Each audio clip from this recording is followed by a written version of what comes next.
ধৰিলা হিমতে সকলোৱে চৈধ্য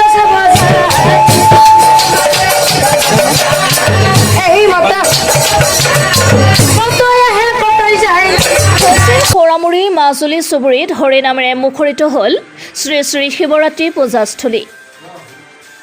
বিভিন্ন ধৰ্মীয় কাৰ্যসূচীৰে অনুষ্ঠিত কৰা হৈছে ৩৭তম শ্ৰী শ্ৰী মহাশিৱৰাত্ৰি পূজা। কামৰূপ জিলাৰ হাজো সমষ্টিৰ অন্তৰ্গত খোৰামুৰি মাজুলী চুবুৰীৰ শ্ৰী শ্ৰী শিৱ মন্দিৰ প্ৰাংগণত দুদিনীয়া বনৈঠ্য কাৰ্যসূচীৰে অনুষ্ঠিত কৰা হৈছে শ্ৰী শ্ৰী মহাশিৱৰাত্ৰি পূজা। যোৱা শনিবাৰে বিভিন্ন ধৰ্মীয় কাৰ্যসূচী ৰূপায়ণ কৰাৰ পিছত আজি সোমবাৰে ৰাতিপুৱা বন্তি প্ৰজ্বলন, ভাগৱত পাঠৰ লগতে নিশা নাগাৰা নাম, মহিলা পাঠিকা অনামিকা দাস আৰু চয়নিকা দাসে অগণন ৰাইজৰ মাজত নাগাৰা নাম পৰিৱেশন কৰি উপস্থিত ৰাইজক আপ্লুত কৰি তোলে। উল্লেখযোগ্য যে আজি নিশা নাগাৰা নাম পৰিৱেশনেৰে ৩৭তম মহাশিৱৰাত্ৰি পূজাৰ সামৰণি পৰে। আমি প্ৰতি বছৰে শিৱৰাত্ৰি পূজাৰ আয়োজন কৰোঁ। আমি এইবাৰ দুদিনীয়া বৰ্ণাঢ্য কাৰ্যসূচীৰে শিৱৰাত্ৰি আয়োজন কৰোঁ। এই বছৰো কৰিছোঁ। এইবাৰ আমি শিৱৰাত্ৰি উপলক্ষে আজিৰ তাৰিখত আমি দুইথোৰা মহিলা নাগাৰা নাম দল আমন্ত্ৰণ কৰি আনিছোঁ।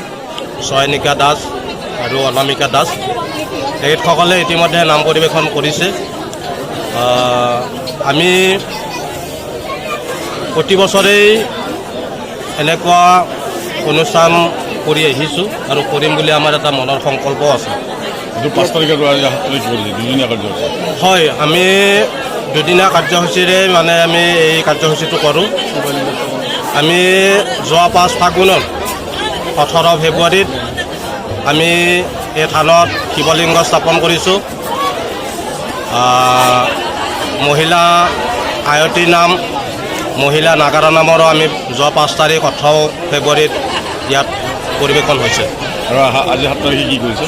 আজি 7 তাৰিখ 20 ফেব্ৰুৱাৰী আমি ইয়াত মহিলা নাগাৰা নাম দলৰ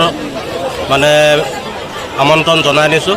তেখেতসকলে নাম পৰিৱেশন কৰিব। শিৱ পূজাৰ লগত সংগতি ৰাখি কৰিছে? হয়, আমি শিৱ পূজাৰ লগত সংগতি ৰাখি যোৱাবেলিৰ দৰে এইবেলিও কৰিছোঁ।